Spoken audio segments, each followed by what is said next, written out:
सहारनपुर का महाभारत काल से संबंध क्या रहा है, इस विषय में यदि हम बात करते हैं तो हम देखते हैं कि सहारनपुर की जो भूमि है ये हरिद्वार, कुरुक्षेत्र, प्राचीन इंद्रप्रस्थ, देहरादून, द्रोण की नगरी, इन सब के बीच में एक मध्य की भूमि है। ऐसे में सहारनपुर में महाभारत काल का एक संबंध जुड़ता है। लोग ये मानते हैं कि सहारनपुर वो भूमि रही है जहाँ से कौरव पांडव युद्ध के लिए आते और जाते रहे। अगर कुरुक्षेत्र से हरिद्वार जाना होता था तो वो सहारनपुर से होकर ही गुजरते थे। ऐसे में यदि हम कहावतों और किंवदंतियों की बात करें तो सहारनपुर में ऐसे अनेक मंदिर हैं, जिनमें से एक मंदिर के स्थल पर मैं खड़ा हूँ जिनका जुड़ाव पांडवों के साथ में है, महाभारत की कथाओं के साथ में है। हम आज खड़े हैं वनखंडी महादेव मंदिर सरसावा में। वनखंडी महादेव मंदिर अपने आप में प्राचीन मंदिर है। वर्तमान में एक नया रूप ले रहा है मंदिर। इसकी एक कहानी है, एक किस्सा है इसके साथ में जुड़ा हुआ।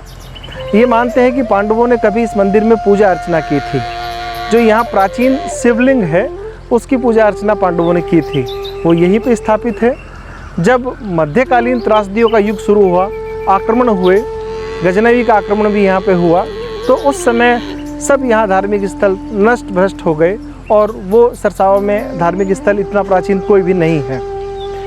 लोगों के मन में लेकिन बना रहा कि कभी इस क्षेत्र में एक प्राचीन मंदिर हुआ करता था जिसको वनखंडी महादेव कहा जाता था। बिल्कुल मेरे सामने की ओर यहाँ बड़े बड़े वन हुआ करते थे जिनमें बांस के और दूसरे वृक्ष लगा करते थे। यहाँ खुदाई करते हुए एक प्राचीन शिवलिंग मिले लोगों को, और लोगों की आस्था, पूरे क्षेत्र की आस्था शिवलिंग के प्रति जागृत हो गई, क्योंकि प्राचीन मंदिरों के विषय में यहाँ सुना करते थे कि यहाँ महाभारत कालीन शिवलिंग हुआ करता था। तो जैसे ही ये आस्था ने एक बड़ा रूप लिया तो यहाँ एक धार्मिक समस्या भी उत्पन्न हो गई थी, जिसे बाद में धार्मिक सौहार्द के साथ ही समाप्त कर लिया गया। मंदिर का परिसर अलग छोड़ दिया गया और बाकी दूसरे समाज का परिसर अलग छोड़ दिया गया। तो यहाँ एक भव्य मंदिर का निर्माण बिल्कुल मेरे पीछे हो रहा है। तो ये वनखंडी महादेव के साथ में जुड़ी हुई कथा है जो पांडवकालीन बताया जाता है। सहारनपुर में न केवल वनखंडी महादेव बल्कि सोराना में, गत वीडियो में आपने देखा, सोराना में पांडव वाला तालाब भी पांडवों से जुड़ा हुआ माना जाता है। सोराना केवल यहाँ से 4 किलोमीटर दूर है। और यहाँ से ज़्यादा दूर नहीं है नकुड़ भी सहारनपुर का एक कस्बा है। वहाँ नकुलेश्वर महादेव हैं, वो भी दर्शन आपको कराएंगे। वो नकुल द्वारा स्थापित शिवलिंग को नकुलेश्वर महादेव का माना गया और उसमें पूजा अर्चना करते हैं। पूरे क्षेत्र की वहाँ भी श्रद्धा है। एक प्राचीन गांव है बरसी, प्राचीन जो गांव है बरसी, उसमें बरसी महादेव के रूप में एक शिवलिंग है। वो बड़ा विशाल शिवलिंग है, वो भी पांडवकालीन बताया जाता है। सहारनपुर में एक गांव है जड़ौदा पांडा, वहाँ पे भी पांडा वाला तालाब बताया जाता है, उसको भी लोग पांडव से जुड़ा हुआ मानते हैं। एक और तालाब है जखवाला तालाब। ये देवबंद कस्बे के अंदर एक गांव है जखवाला, गांव का नाम भी जखवाला है और तालाब का नाम भी जखवाला है, उसको भी पांडवों से जुड़ा हुआ मानते हैं। एक गांव का नाम है खुजनावर गांव में एक प्राचीन तालाब है जिसका नाम है धनराज सरोवर। धनराज सरोवर को भी ये माना गया है कि वो नाम धर्मराज सरोवर से हुआ है। पता नहीं ये कहावतें और किंवदंतियाँ कितनी सत्य हैं, लेकिन सत्य किन्हीं कहावतों और किंवदंतियों से निकलकर ही हमारे सामने आता है। हमारे लिए प्राथमिक जो जानकारी का स्रोत होते हैं वो कहावतें, किंवदंतियाँ, किस्सा ही होते हैं और हमें उनमें से ही सत्य तलाशना होता है। जब एक मान्यता वर्षों सदियों तक चलती आती है उसमें कहीं न कहीं भले ही कम हो, कुछ न कुछ उसमें सच जरूर होता है और हम ऐसे ही सच को तलाशने के लिए आज इस मंदिर परिसर में आए थे। हमारे साथ में है वनखंडी महादेव के मुख्य पुजारी आदरणीय पंडित अनिल कौशिक जी। मैं उनसे कुछ प्रश्न करूंगा वनखंडी महादेव के विषय में और बताएंगे कि वनखंडी महादेव की इतनी मान्यता हमारे क्षेत्र में क्यों है। आदरणीय पंडित जी, आपका स्वागत है।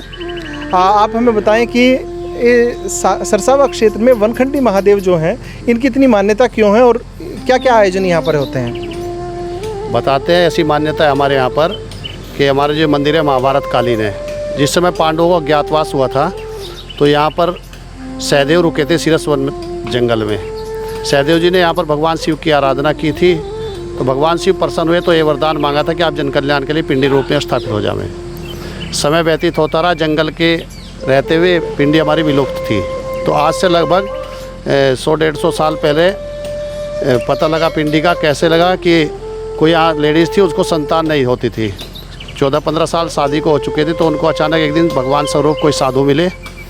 तो उन्होंने बताया कि सरसाव में सीरस वन है, वहाँ पर भगवान शिव की आराधना आप करेंगे, पिंडी है, तो आपको संतान प्राप्त होगी। तो लेडीज एक दिन रोज़ाना आती चली जाती, जंगल में घूमती चली जाती, तो उसको अचानक एक दिन झाड़ी के बीच में भगवान शिव की ये पिंडी नज़र आई।